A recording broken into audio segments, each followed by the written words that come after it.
Music theory time. We're going to do some scary stuff today for this lesson. We're going to do some music theory. Some simple music theory to have an introduction to it.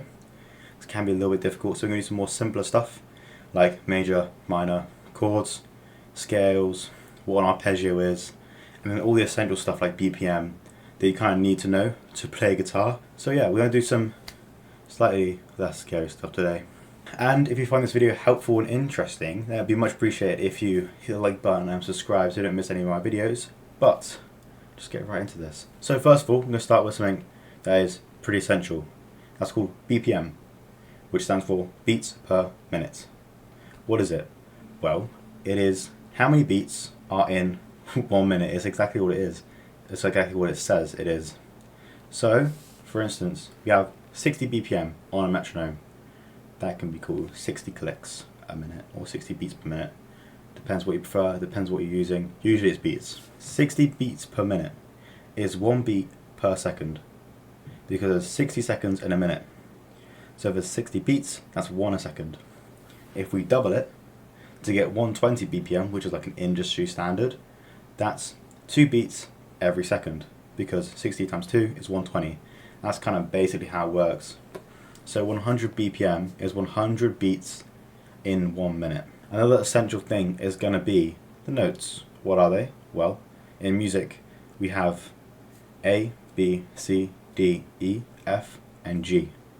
Only 7 letters of the alphabet, so there's 7 notes in music, and then when it gets back to A, so after G we go back to A and repeat. That's called an octave. So A to A, 1 octave. And then in between those notes you have sharps and flats, excluding B and E. There is no B sharp, that is called a C, and an E sharp is called an F. Same in as a C flat is a B and an F flat is an E. But we don't really see F flat. I've never seen it before. Maybe you do. I haven't ever personally. So if I demonstrate this on the guitar, we have A sharp, B, C, B sharp is a C, C sharp, D, D sharp, E, F, F sharp, G, G sharp, A, 1 octave up. So 12th fret is 1 octave, we know that now. Therefore, there's 12 notes, including sharps and flats. What is a flat then? So if we have a sharp, that is 1/2 step above the note.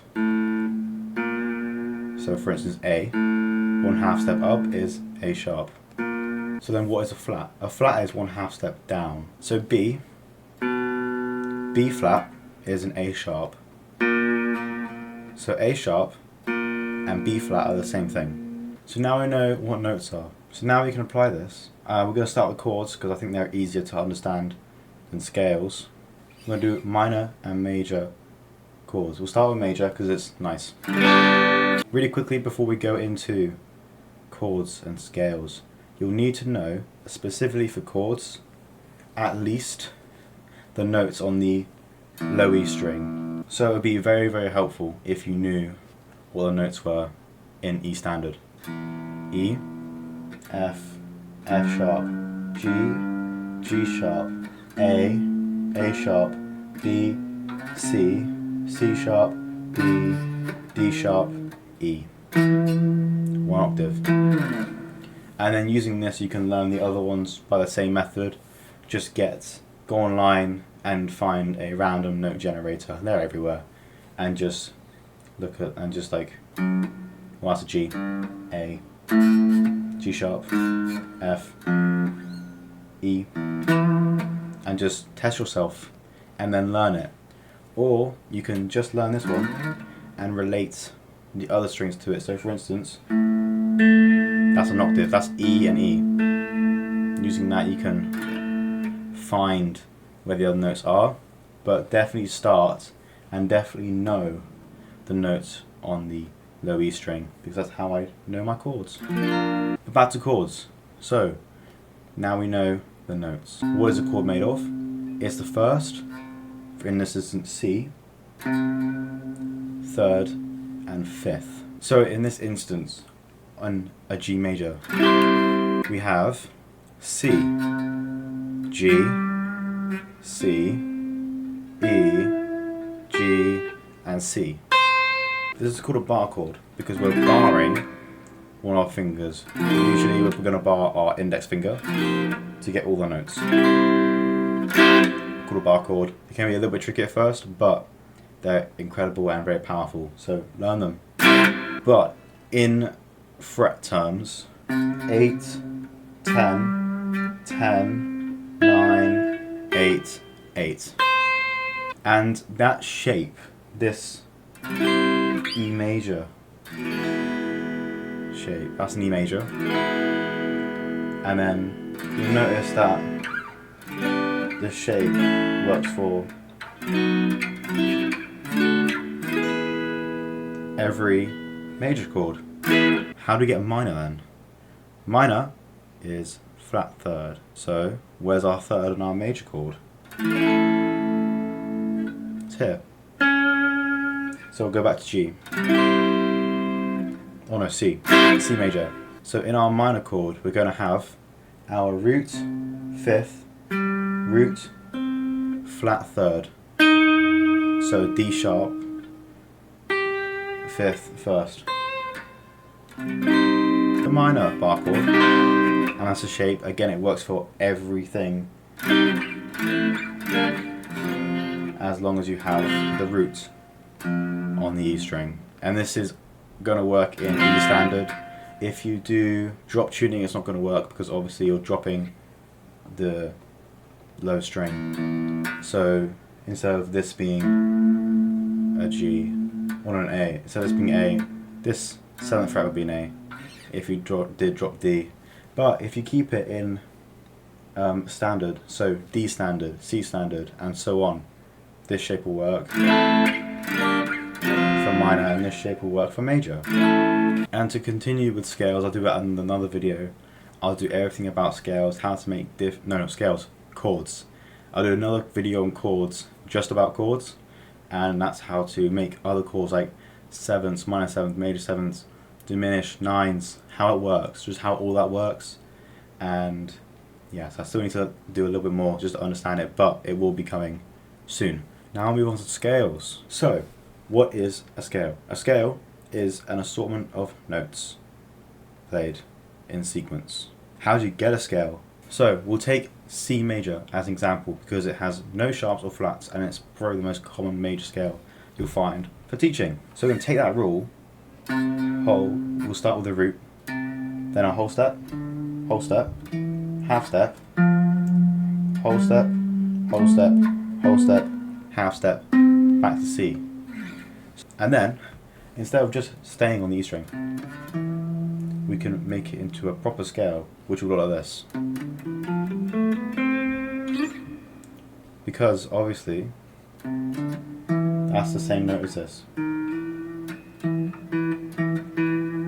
And that's the same note as this. And this, and so on. So, we'll have root, whole, half, whole, half, and then the halves back to C. And then we continue that.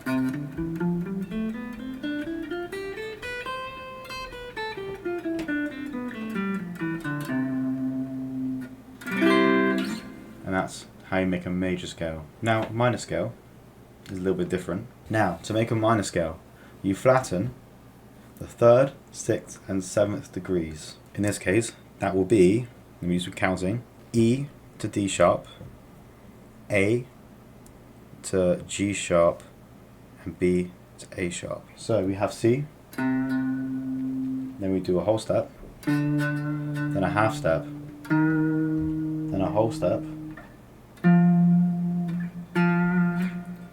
then a whole step, then a half step, then a whole step, and then you're back to C. Now you need to transfer that into a scale, which looks like this for a C. We're interested in this bit though. What we do now is root, whole, half, whole, whole, half, whole, whole. Or C, D, E flat, F, G, A flat, B flat, C. That's the minor scale, and then you just keep going.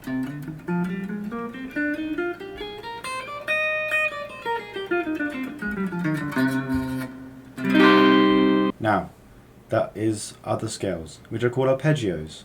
What's the difference between a scale and an arpeggio? A scale obviously uses notes outside of the chord that's associated with it. For instance, we have all these notes, but the chord looks like this. For C minor, this note isn't in it. This specific note. For instance, a D is not in a C minor. There's no D in this.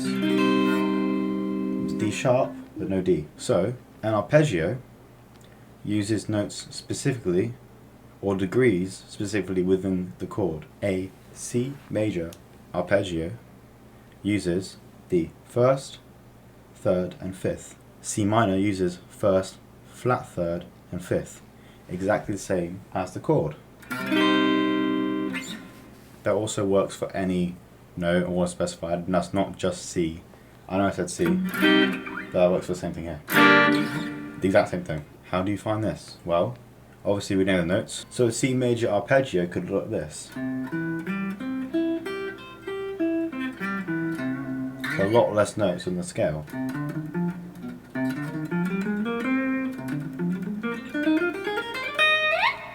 A lot less notes.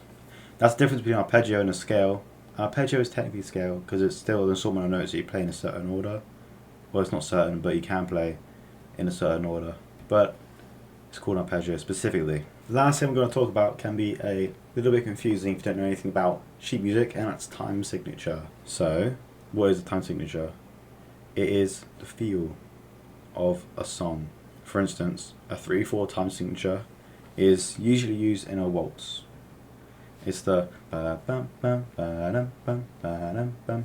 That's 3/4. 1 2 3 1 2 3. 3 crotchet beats per bar. That's 3/4. So a top number 3. That's a number of beats, and a 4 is the type of beat. For instance, the 4 represents crotchets. So 4/4 is 4 crotchet beats per bar, which is the most common time signature ever because it's simple and easy to hear and comprehend. And then obviously you see other ones like 6/8, 7/8, 2/2. What are the different ones? Well, I'm not going to go into every single one because there's tons, but you can go look at yourself. The thing to grasp is that the top number is the number of beats per bar, and the bottom number is what note represents one beat. For instance, 6/8. 6 is 6, and then the bottom, the 8, is quavers. That's kind of something you have to learn by yourself with either Google or a music teacher, because there's a lot to learn in that. So definitely go look at that, because that can really help with writing music or reading sheet music especially. But again, the main thing to grasp is that top number, number of beats, bottom number, type of beat. For instance, crotchet or quaver. Or type of note rather, not beat. So that was the introduction into music theory. It wasn't that scary after all. Let's be honest, it wasn't that scary. And yeah, it was just some essential things, pretty light lesson that everyone should know, especially if you're trying to do songwriting, or if you just never learned it and you're a good guitarist but you just never learned music theory. Pretty good introduction, and this way you can branch off into other things. But if you found this helpful, then like the video, subscribe, hit the notification bell, and I'll see you in the next one.